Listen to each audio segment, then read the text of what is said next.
Welcome, everybody. Welcome. My name's Robbie Samuels, and I get the awesome job of emceeing the launch party for Paul. Paul, it's finally here.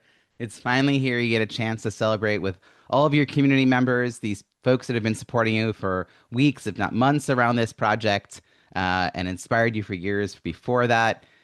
It's been a joy. I've been supporting you around this launch and helping you give some guidance to get lots of reviews, and you're going to talk about in a minute about how well you did in that area, thanks to all the folks that stepped up and wrote reviews and got them up on Amazon, which is really incredible.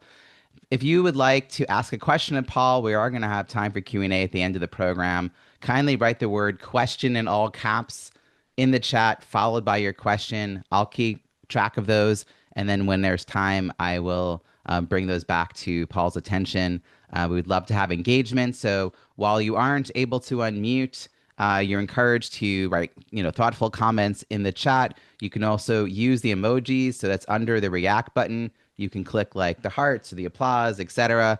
And of course, this is American Sign Language or jazz hands. This is applause in ASL, so you can show us your enthusiasm that way as well. Without any further delay, it is my pleasure to invite Paul to come to the stage and share his welcome. Paul, don't forget to unmute. There we go. Thank you, Robbie. So this is exciting for me. I've spoken in front of a lot of people. I'm not used to speaking on a Zoom, so I appreciate everybody's patience. But it's pretty cool to see all the names popping up here. I want to thank everybody for joining our launch team. We had about 170 people sign up for the launch team, of which 80 of our good friends submitted reviews already. And I think if you check out Amazon, you can see how many reviews are out there and how well they look. It's really helped out a lot. We hit #1 in 3 categories: financial services, customer relations, and sales and selling strategies, which was pretty cool to see. The book went public yesterday, the paperback, so it's starting to really progress, and I really appreciate everybody's help. Looking for you there, Robbie. Do I keep going, or do you start your questions for me?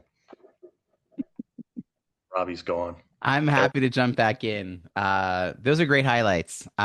Just for context, it is really hard to get reviews, and you currently have 56 written reviews published on Amazon. As you mentioned, 80 people took the time to craft a review. Some folks have had some trouble getting the reviews on Amazon for a number of reasons, through no fault of their own. And the good news is those reviews, some of the people have shared them as comments on your social posts that went out yesterday announcing that your book was available. Someone put it up on Goodreads, which is awesome. And there are a few people who are right now realizing they haven't done that step yet. so they can go do that still. Reviews are an ongoing effort. But, writing a book is not a small task. And I'm curious, before you got started with this project, what was the inspiration to write a book at all, in particular this topic? The inspiration for this one started years ago as working at a trust company. I was on the road with wholesalers and other people like myself. We were out talking to financial advisors, and I remember running into one financial advisor, and all he wanted to know was how much was he going to get paid, how could he sell an annuity, and could he sell it again in 2 years? And I was thinking to myself, there's no way I would want this guy talking to my mother or my grandmother about investments. And he was a bright guy, and he knew what he was talking about, but everything was, he was kind of looking in the mirror. Everything was about him.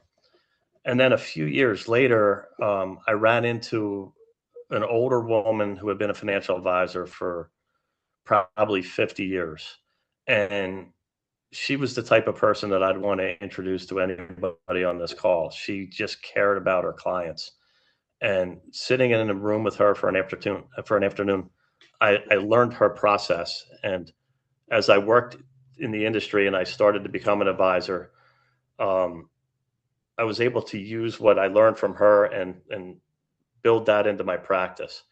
And one of the things I've always done was build referrals into the practice. I've always looked for people that can help my people. So, hey, I'm a financial advisor, but if you're a financial advisor, people come to you because if they trust you with their money, they trust you with their any kind of problem, whether it be physical health, personal relationships, or they need a repair on their house.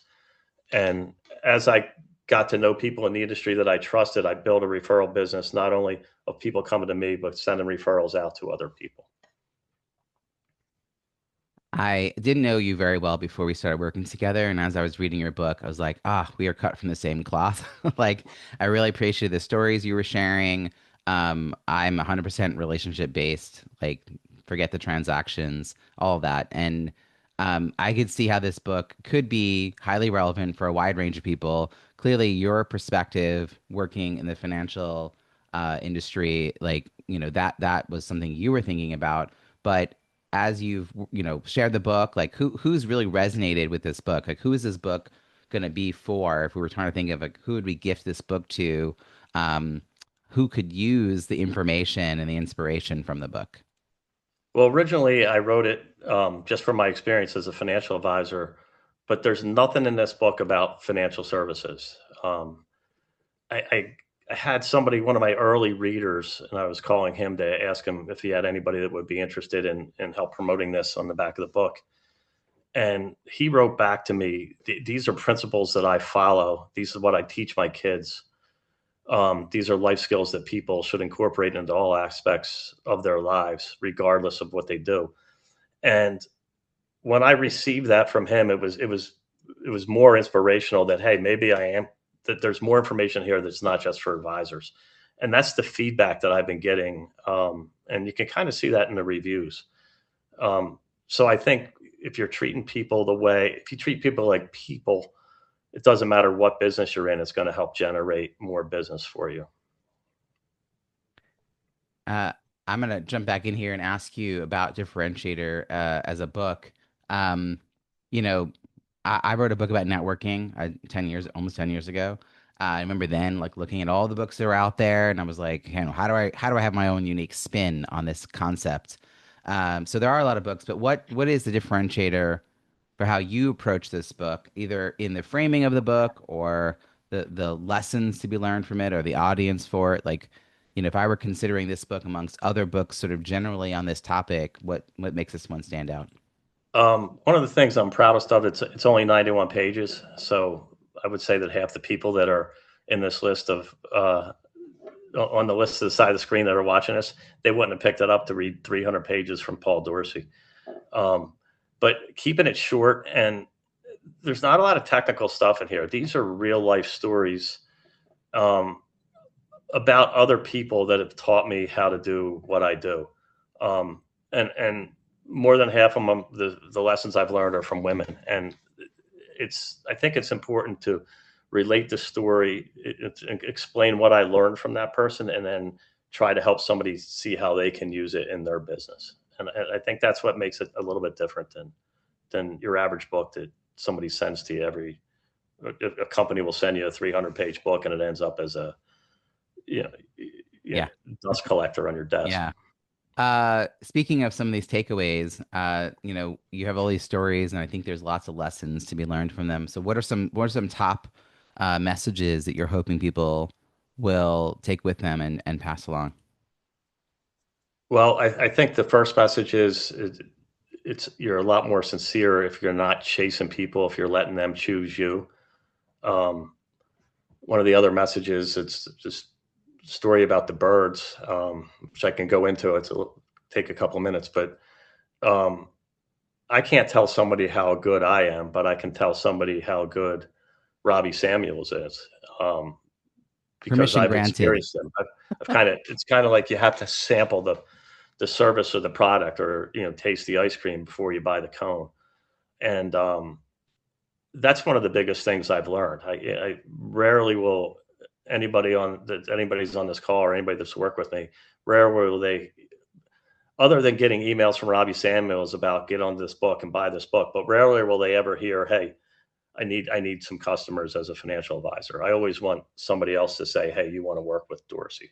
And I think, if whether you're a lawyer, an accountant, a book guy, I think that's how it should be. People should hear about you from the service you performed. This is why our past clients are our best referral partners, because they're going to share their own experience with you, what the services have been like, the customer experience has been like, the results that they've gotten.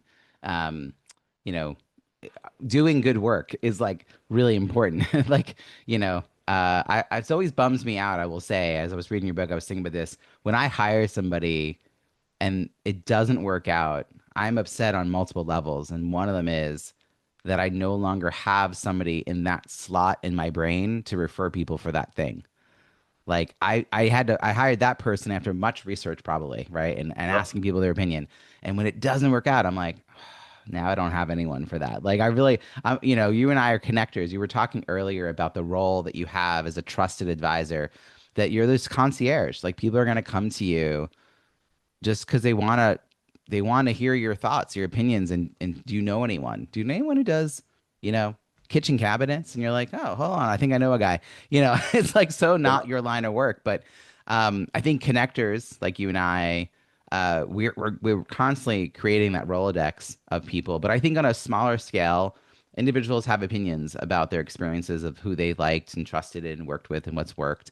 And I feel like part of what your book has done is try to name why sometimes the outcome feels good and why sometimes, even when you get to the outcome you wanted, it doesn't always feel good. Could you just share a little bit about that? About like, what are some of the signals that sometimes we are maybe not realizing we're sending?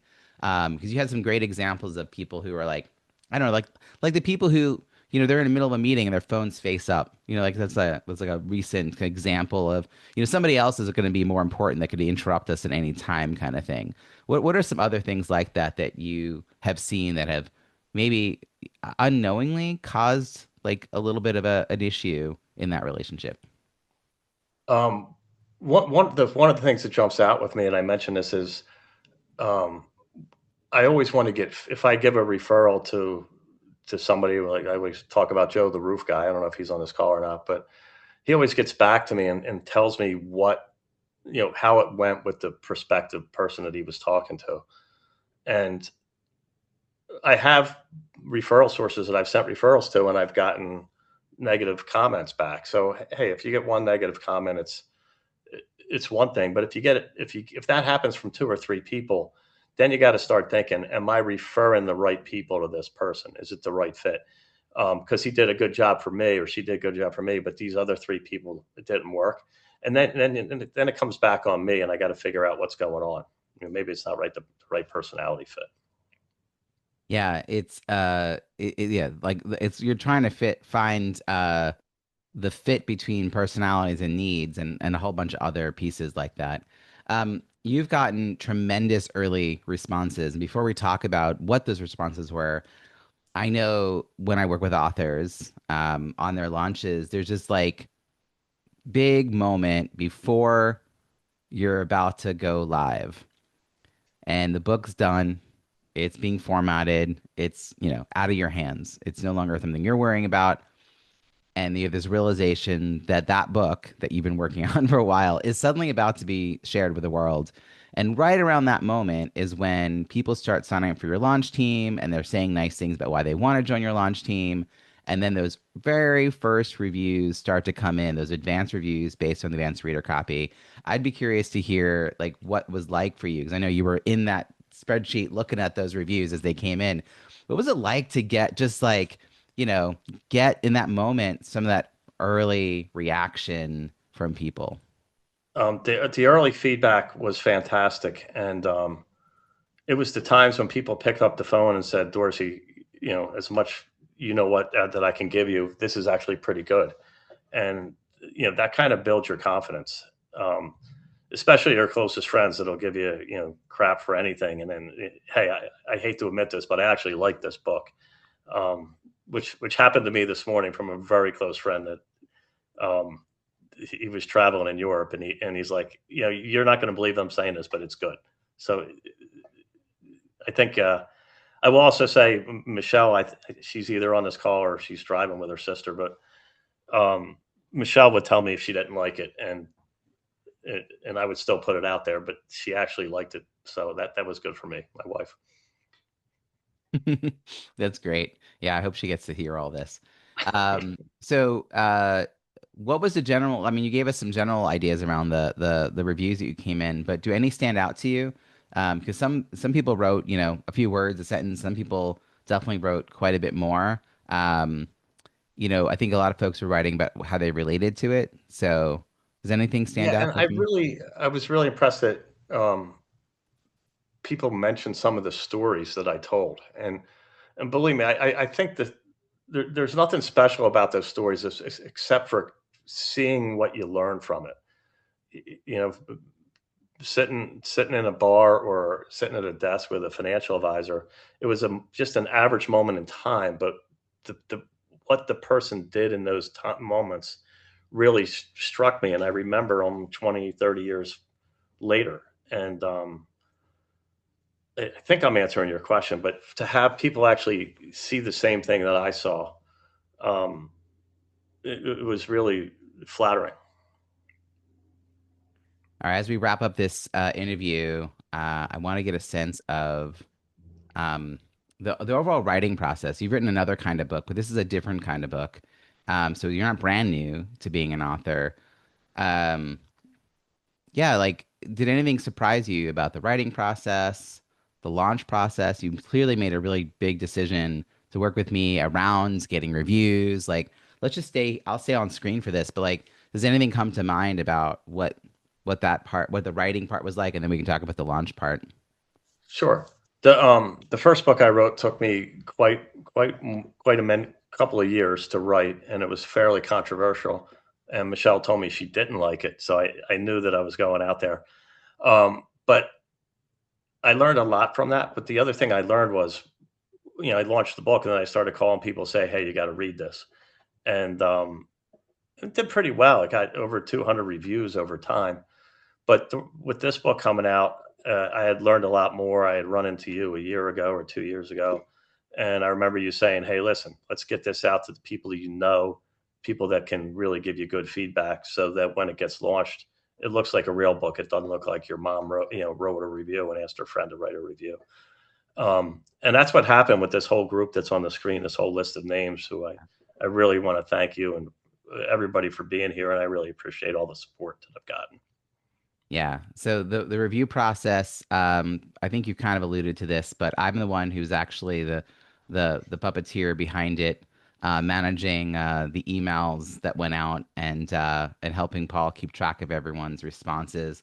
It's a lot, and you took to it, and I love that you got these results. I mean, getting 50 or more reviews is really kind of exceptional. It was the aim, but I think you're going to close in on 100. You're already at about 60. There's another 20 reviews that might come in, plus all the people who are now realizing, oh, I didn't do that yet. Because, like you said, there was 180 people on the launch team. I think reviews ongoing are going to be important. We'll come back to that in a moment. Let's bring Jonathan up next. And then when Christine gets back on the call, we'll have Christine come on. So I'll step off stage. I'm going to give you the opportunity to introduce Jonathan as your guest speaker. So Jonathan and I met close to a year ago. We both took a graduate course in professional speaking. So we spent, I don't know, 6 months probably in speech writing, and then another 6 months in person at a place called Heroic up by New Hope, Pennsylvania. Jonathan comes to us from Massachusetts, and he is an estate planning attorney. So him and I had a lot in common when we first met. He's got a great sense of humor. And one of his speeches that he wrote, it's called Serving First, the Hard Way to Learn How to Lead. And the fact that he had serving in there, it's even more that we have in common. So I'll turn it over to Jonathan. Paul, congratulations. When we were Thank you. doing the prep for this, I was wondering, like, for those of you who know, was like coming to do one of the man of the hour roasts. Like, am I going deep here or what? And I think it's gonna be a little bit of both. So Paul's right. We first met at Heroic Public Speaking. Uh, but what he didn't get into is I got to watch something most of you can't see from the outside. I watched Paul turn from being an author to a storyteller. And that's what I'm going to talk about here today. So when I first saw Paul work, his stories were literally just ink on a page. Yeah, every word was there, and they were good words, but they were words on a page. By the end of the process, he wasn't reading the page to us anymore. He was lifting stories off the page and setting them down in the middle of a room. And that's the hardest thing a writer, I believe, learns how to do. And Paul earned it. The teachers and the cohort put him through the ringer to put his personality into the words he had on the page. And I was so happy when I saw that happen. Now, if you want proof of this, just open the book to chapter 1. You really don't have to go any further to get what we're talking about, and that's the hurricane chapter. Here's what I love about it, because it's not just the first chapter of the book, it's the first thing I saw Paul perform in front of our cohort. So out he walks, and he's telling us about a bar and trying to pick up women. And I'm just saying, like, what is he doing? But what I learned was Paul's opening his book, opening his keynote journey about a relationship building business. Yeah, of course, of all things, it's like this, quirky pickup attempt at some old pub in Delaware where, two women walk in, he's with one of his buddies, and it turns out these folks were hurricaneologists. They name hurricanes for a living. Well, Paul's friend Pete buys them a round of hurricanes. The conversation goes great, and then the women leave. And as I'm listening to him talk about this and then reading the chapter later on, just when you think they struck out, Pete slides his card across the bar and delivers for me the line that sets up the whole book. It's easier to let people choose you than to chase them. I think that's a move only a real storyteller can pull off. He walks you into a laugh and then walks you out with a foundational principle. And here's my favorite part about that. When Paul tells it, I can now kind of de-age him in my brain, right? Same hands, same timing, same Paul, just a little younger, slumped shoulders, like hands in his pocket, trailing his friend Pete across the room. Simply because he doesn't want to be left at the table alone. And I think that detail is not an accident. I think it's a writer who really understands the most relatable version of you. It's kind of the one who hasn't figured it out yet. And so the lesson under the laugh is one that I try to live by personally, which is another reason why it resonated. Stop chasing. Build something good enough that the right people choose you. The cadence rhymes with one of my other favorite books called Who Not How. Stop being the how, grinding for every client in your own, and let your who's, the people who trust you, bring the next one to your door. And Paul spends the rest of the book showing you how to become that kind of person and that kind of business. So, Paul, congratulations. Ditch the Pitch is fantastic. I love that I watched you turn ink into stories. And now those stories are going to do for your readers exactly what they did for me. They're going to stick. So, everyone, if you haven't, go get the book. It's fantastic. And if you know Paul, have fun imagining a younger version of Paul in all of these stories. Thank you very much. Really You're appreciate it. welcome. And Christine's here, so you can go ahead and introduce Christine's her. in. So Yeah. Christine Baccaro's her and I have something in common. She served in the Army. I served in the Navy. I got out after 30 years. She got out. I got after 3 years. She got out after 30 years. And when she retired, she was a colonel, director of, am I saying it right? Urogynecology at Walter Reed. And she's in between patients right now. And I think she just popped back on. But her and I also were classmates with Jonathan. And I'll turn it over to her if she's there. I am here, and I'm so excited to be here for you today, Paul. This has been such a journey, I think, for all of us, Jonathan, myself, you, this heroic family we built, which is such a cool way to get to know other people's businesses and other people's motivation and passion. And Paul really brings his passion to this book and to his online and speaking. So what resonated with me, because I actually got to see Paul's entire speech that relates to this book, is, and Jonathan touched on this too, is when you invest your whole self into people and developing people and making relationships that are really strong. And I actually, all these points you mentioned in your book and your speech, I do actually in my practice, which, this is how medicine and other sales can cross, right? Medicine is just another form of sales and business, right? I'm selling myself as a physician to my patients, and the way that I get more patients is actually through word of mouth, and those are the best patients that I can get. And Paul has these same stories in his book about building relationships, networking, and if you actually make really strong bonds, it's just going to come back to you threefold. So some of my favorite stories are obviously when, and Jonathan might have mentioned the bar story and Sweet Virginia. Sweet Virginia, though, I think is really for me my favorite because I think it was a light bulb moment for Paul, realizing that wait a minute, like this woman isn't like out there like, marketing and doing all the things. She's just literally investing in her people and it's just multiplying. And I think the way that Paul tells stories with candid humor and his very unique way of being a little bit dry, but like just makes you laugh. It's like that, almost like this British humor that I really love. So I can't say enough about Paul, his passion, and how he translates this in his book. So I'm just excited to be here and celebrate this amazing day. Well, thank you very much. I really appreciate you being here, literally in between patients. No one's undressed right now, so that's the good news. Everyone's dressed. I am a gynecologist, just in case. Yeah. Christine, thank you again. Yeah, that's amazing that you're able to pull this off in the middle of a very busy day. Hey, friends, I just gave you a little heads up that we're about to do a group photo. So if you are able and willing, I would love for you to turn your cameras on, and then we'll do a little group photo.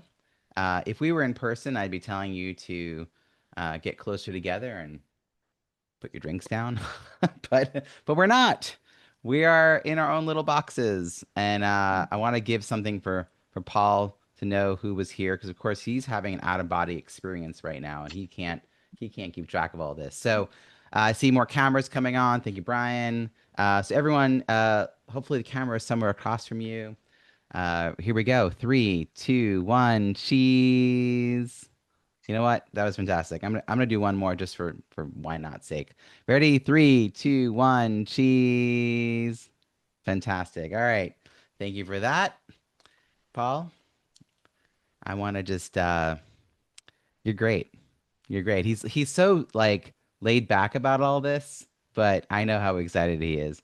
And I wanna touch back on the reviews, and then we're gonna talk about how people can continue to stay in touch with you, and if they can, how they can continue to support you. So reviews are a big deal, and they are social proof on the book sales page. I wrote a book about getting reviews, which is a very meta thing to do. And I found out that more than 90% of people check reviews before making a purchase. So reviews are that's like that referrals that we were just talking about, but at scale. And we rely on that information to make good decisions when we don't have a direct referral. But very few of us regularly write reviews. So a very small number of people can have an outsized influence on others' buying habits. So if you believe that like this is a great message, we want Paul's message to be shared widely, writing a few sentences that are helpful. In fact, I'll put into chat some prompts that you can use to write a review. Make the review about the book, not about Paul. Don't talk about how many decades you've known Paul. It's not about Paul. It's about the stories in the book. Like talk about Sweet Virginia and the lessons learned there. Talk about the hurricane story. Talk about the birds that flew into the house. Talk about the messages that you got from the book and who this book could be useful for, and that will be a helpful review. Does it have to be a book report? Do you have to read the book cover to cover? No, it's not like fourth grade. You're not going to be tested on it. It's all good. But it's Thursday. Maybe by Monday, if you can get a review up, if you haven't already done so, that'd be really fantastic. And as far as staying in touch with you, Paul, you and I talked about this ahead of time, and it sounds like if folks would be willing to get on a call and brainstorm with you, that could be really helpful. Is that right? Sure. And I think everybody on this call probably has my cell phone. So any advice they have on if they need people to speak about this, I'm here for Yeah. that, just to support the book. So if you could get on a call, and that could be a phone call, a video call, some kind of meet in person, if you're able to do that. I know, Paul, you're old school. You want to like sit down and have a cup of coffee with someone if you could. So if that's something you're willing to do, here's what we're asking. You don't have to be a decision maker with a big budget. You just have to be someone who thinks, you know what, this message might be useful for my team. My company might be interested. My association that I belong to might be interested. You know what, my industry in general needs to hear this message. Like this message needs to be repeated. If that's you, write the word brainstorm in the chat, and then Paul, you'll reach out to them and figure out what the next step looks like.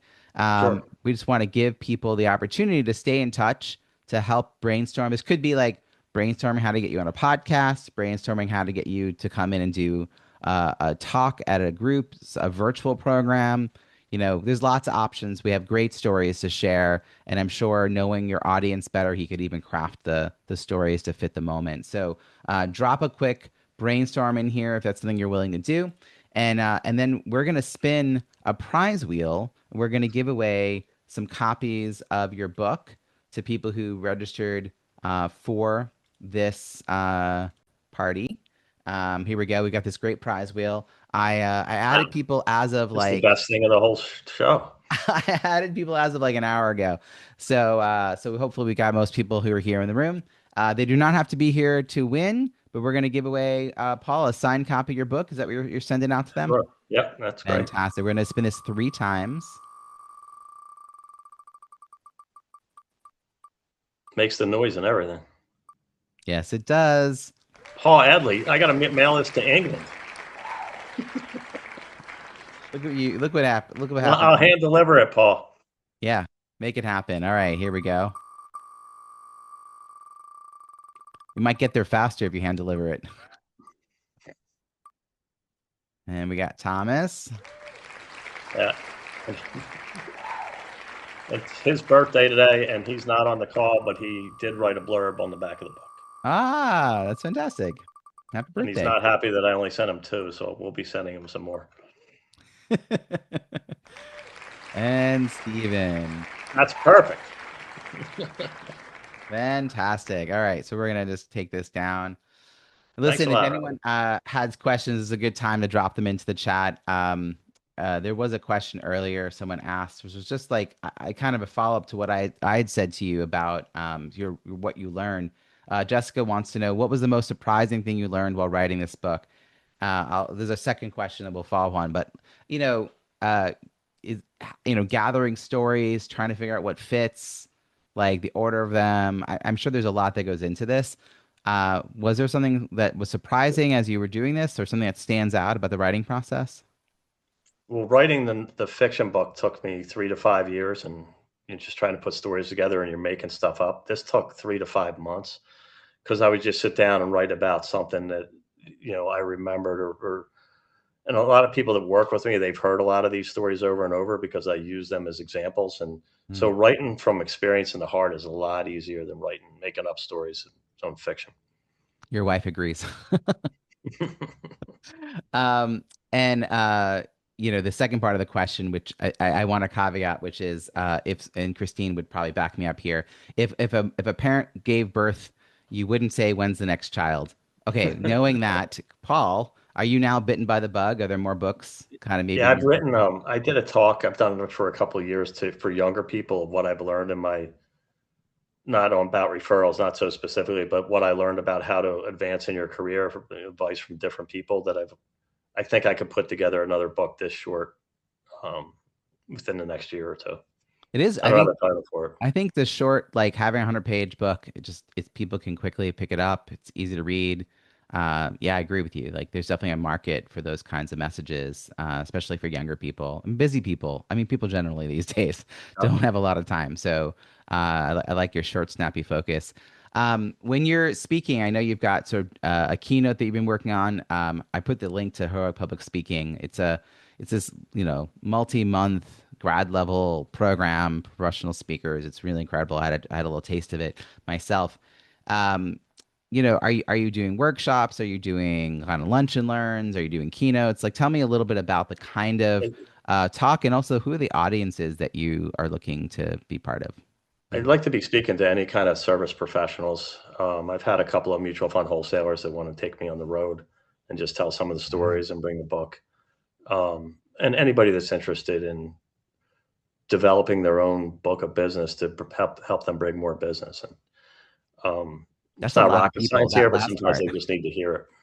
Yeah, I mean, book of business, like who here, like write yes in the chat if you are in charge of creating your own pipeline. Like if you have to generate leads and then secure the sales. Like I'd love to know who in this room that this might apply to. Okay, there's a bunch of yeses in this room. So those are the kind of people I think that we want to make sure know more about this book. And hopefully those are also, I saw Jessica just said yes to brainstorming as well as yes to book of business. So I think those are the kind of people who probably have a better understanding of why this book matters. Um, you know, if someone else is handing you everything, like, I think you still have to be good on the customer service and delivery. People do have high expectations, but as far as referability, I mean, Christine, you were just even saying, like, even as a doctor, you're not, there are other leads coming in that aren't just from referrals, but boy, it makes such a difference. We moved to a new area, and one of the first things we were just trying to figure out healthcare. And we didn't know a lot of local people. So we start posting in Facebook groups.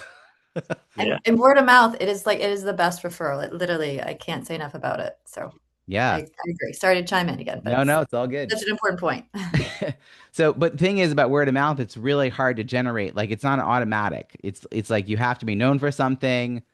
You have to have great delivery. People have to experience you in a really positive light. And you have to be easy to be found, easy to be referred.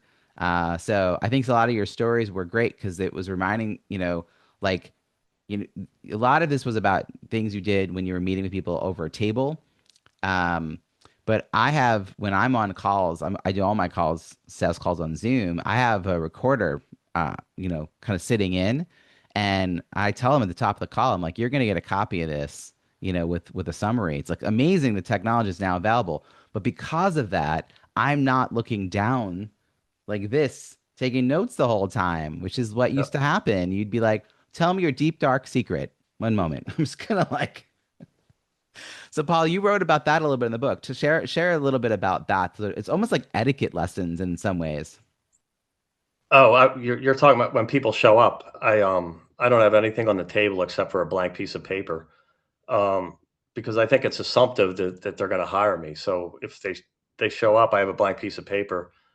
It's just for me to draw pictures. I'm not taking notes because in financial services is a very personal thing for people to open up to you. So the first meeting is just to get to know each other. And that's not that way for all services.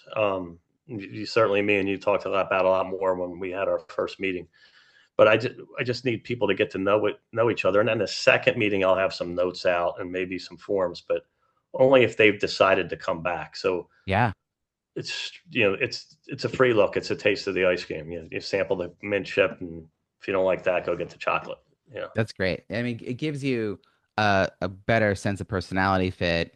It's such the opposite of the pitching that, like, I mean, your book literally is ditch the pitch, but like, you know, uh, on LinkedIn, the number of pitches I get from people I don't know, and sometimes I'm like, oh, that's interesting. I hadn't thought about doing that for my business. I'm now going to go Yeah, ask friends for a lead to do that. Like, I'm not going to write back that person if I don't know. Um, exactly.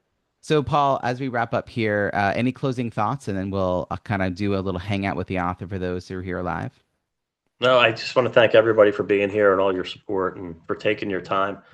and for putting up with Robbie's emails. He's done a hell of a job sending They emails didn't out. know they were Robbie's emails. They're Paul's emails. They don't know any of that. They're Paul's emails. Now they're Exactly. finding out they were Robbie's emails. But that's just because you're busy, running your Yeah, business, and as you it should worked. The be. process worked. The, Really appreciate it. Everybody the being here. process worked. Yeah. Congratulations. I see some thumbs up from folks. Thanks, Chris. All right. Well, thank you. That's fantastic. Okay. So what we're gonna do now is like a little hangout with the author. We're gonna say goodbye to the replay viewers. Thanks so much for watching. Appreciate that.